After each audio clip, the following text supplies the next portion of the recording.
আসসালামু আলাইকুম। তো চলে আসছি আজকে দুপুর চটজলদি রান্নার রেসিপি নিয়ে। তো আজকে কী রান্না হয় চলুন দেখা যাক। তো আমার পেঁয়াজ ভাজা হয়ে গেছে, এখানে আমি সম্পূর্ণ মশলাগুলো এখন দিয়ে দিব।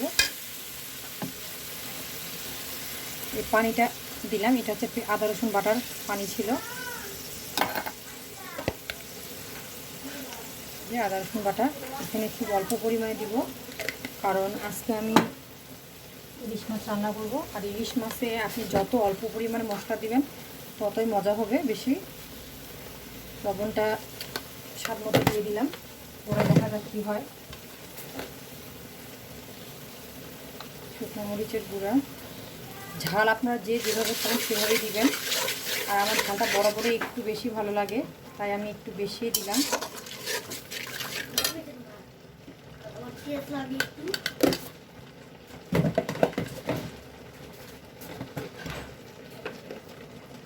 দিলাম হলুদ,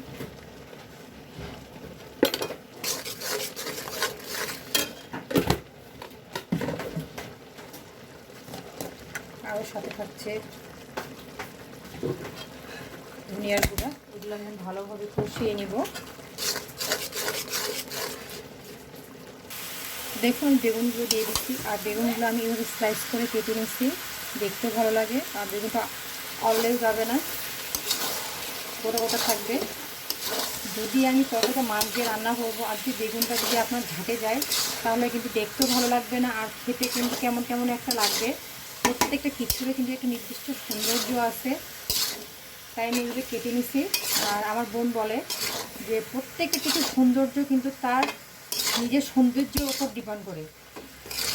আর আমি যেহেতু মাছ দিয়ে রান্না করব, মাছটা কিন্তু ভেজে নিই নাই, মাছটা আমি আজকে বেগুনটার মধ্যে ভাপাবো। তার জন্য আমাকে কিন্তু বেগুনটা এখানে খুবই ভালোভাবে আজকে কষিয়ে নিতে হবে। তো এই বেগুনটা আমি এখন যতটুকু পারি 3 থেকে 4 মিনিট খুব ভালোভাবে কষিয়ে নিব নেড়ে চেড়ে। যখন দেখবো বেগুনটার মধ্যে অস্তিত্ব কমে আসতেছে বা মঞ্জুরাই গেছে, তখন আমি পানি দিয়ে দিব। ঠিক আছে, তো দেখুন আমার বেগুনটা কিন্তু অনেকটা কষানো হয়ে গেছে, একদম মোলায়েম হয়ে গেছে। তা হচ্ছে বেগুনটা আর কষানো যাবে না, এখন বেশি কষালে কিন্তু বেগুনটা একদম ছেড়ে দিবে গা থেকে। তো তার জন্য এখানে আমি এখন পানি দিয়ে দিব। আপনারা জাস্ট এভাবে কষাবেন, আর কম কষালে হবে কি বেগুনটা না খেতে ভালো করবে না।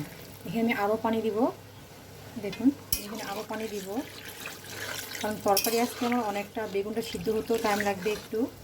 কারণ আমার ফ্রিজের বেগুন, যখন বাজার থেকে সরাসরি বেগুনটা আমি সরাসরি রান্না করব ওই যে বিষয়টা আলাদা হয়। যেহেতু আমার ফ্রিজিং বেগুন, ফ্রিজে আনার মনে করেন 4 থেকে 5 দিন হয়ে গেছে, আর এই বেগুনটা সিদ্ধ হতে আমার টাইম লাগবে। আর এই যে দেখুন আমার মাছগুলো, এগুলো হচ্ছে জাটকা ইলিশ। হ্যাঁ, ইলিশের যা দাম কি বলবো আর। তো এগুলো ভেবে আমি দিয়ে দিব। এগুলো কিন্তু এভাবে রান্না করলে খেতে অনেক মজা লাগে, এটা আমার বোন শিখাই দিছে আমাকে। আর রান্না হচ্ছে এমন একটা আর্ট, নিজে নিজে কিন্তু না অনেক কিছু শেখা যায় না। ঠিক আছে, যার কাছে যে রেসিপিটা ভালো লাগে তার কাছে সেই রেসিপিটা শিখে নিতে হয়, তাহলে না এভাবে করে অনেক রেসিপি শেখা যায়। কারণ আমরা তো জন্মগত রেসিপি শিখে আসি না, এটাই হচ্ছে মেন কথা।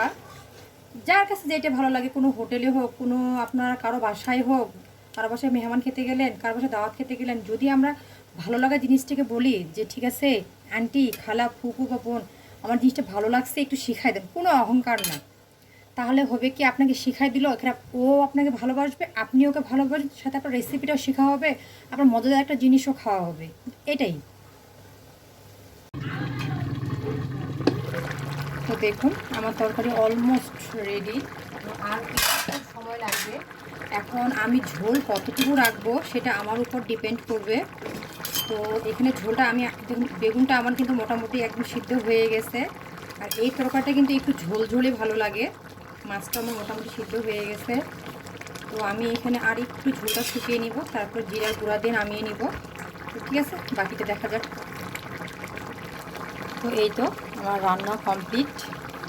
এখন আমি এখানে যে জিরার গুঁড়া দিয়ে দেবো, জিরার গুঁড়াটাও আমি কিন্তু খুব বেশি পরিমাণ দেবো না। বেগুন দিয়ে ইলিশ মাছ ভালো লাগে তো অবশ্যই কমেন্টের মাধ্যমে জানাবেন, আমার তো সেই মজা লাগে।